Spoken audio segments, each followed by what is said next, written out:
Good morning, everybody, and this is your S&P 500 day trade setups for today.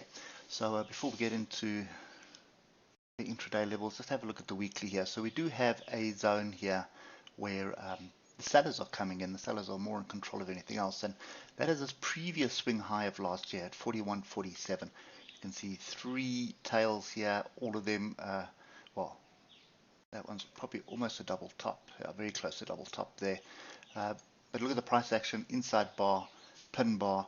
Look at our oscillators here, a bit of diversions from that swing high to this swing high, and haven't crossed over yet, so some interesting setups there at the moment. And then we are at another level to the downside, but this level to the downside is not a weekly level, but you definitely see it on the 8-hour, and you can see it's this area here.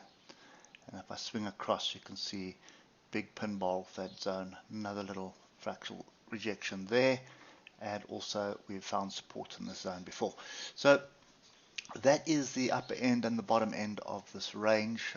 It has been really messy, and one thing that I would assume the bulls would be doing is paying very close attention to that first trend line there. So you can see this swing high at 4200 actually, and then this next one at 4186. So typically when we start looking at trends, sorry, let me just get this exact, that is kind of the setup that we're looking at. Now if you see what I'm talking about, you can see breakout, pullback, and then an inside bar on that trend line. So anyway, that is the one setup that is looking interesting. And then if you look at it on the 4-hour, it starts changing its outlook a little bit. This to me is a crossover. We are below the 155 EMA, and you can see last week was pretty much chaotic. So a drop below the lows of last week and the lows of the week before, and I'm just going to put the one in, which is 40.50. That is going to trigger a bigger move to the downside as far as I'm concerned. There's a lot of gaps to the downside on the lower time frames, and if we get down to the hour, you'll see, if you just swing to the left, you'll see there's two gaps there already. I think there's not there,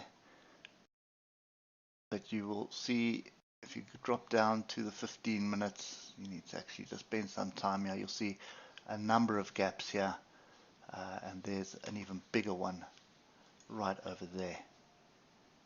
And that's quite a big gap there. So that's kind of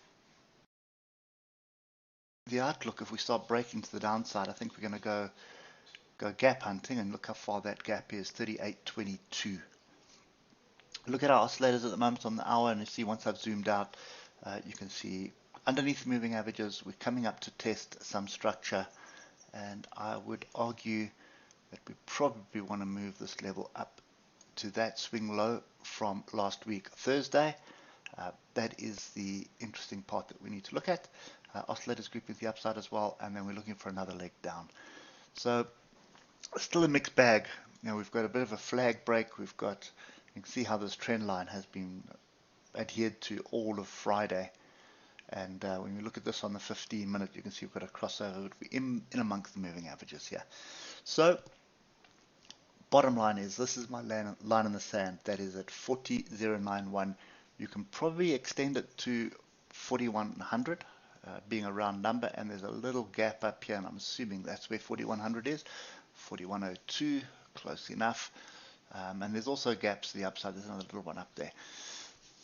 So what we're looking for, to be honest, is we're looking for either a rejection up here, but getting a rejection up here, I'd be a bit cautious of taking a short there, because a pullback onto the 15 and pullback onto this area where we are now at 40.79, and we start finding support here, that's just going to drive us back to the upside. So toss a coin, ladies and gentlemen. I think that's probably the easiest thing to do here. Is this going to continue to the downside? I think the only reason that's going to get me expecting that is a decent break of 4,050, and I'd want to see a retest before I'm looking for shorts there. And to get back going long, I'd be looking to recapture this 4100 area. So those are kind of the two levels that are in my mind. It's 4100 and 4050. That's what we need to be paying attention to. If you look at this on the 15-minute, it's really, we've got a potential crossover here, looking like a bit of a rounding bottom, but I'm not entirely convinced that that's what's going to happen. So especially when you look at it on the hour, we're clearly below the moving averages, so I would expect a rejection higher up. And to be honest, I think that is the trade. So 4100 rejection off there is going to be well worth the move to the downside. Lastly here, just to add some more confusion to everybody, that was the start of a trend line, and you can see it was here 2-3 times there, there, and now we're breaking above it. So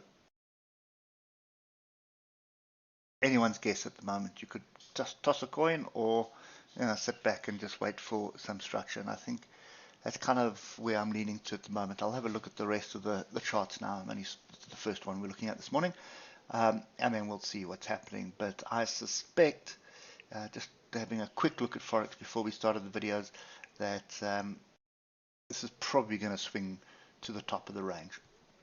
I don't see us breaking 40.50 just yet, but if we do, be ready to jump on that short, because that's going to be a pretty big short. Anyway guys, that's it for me this morning. Hope it helps, and we'll catch up with you tomorrow morning. Cheers for now.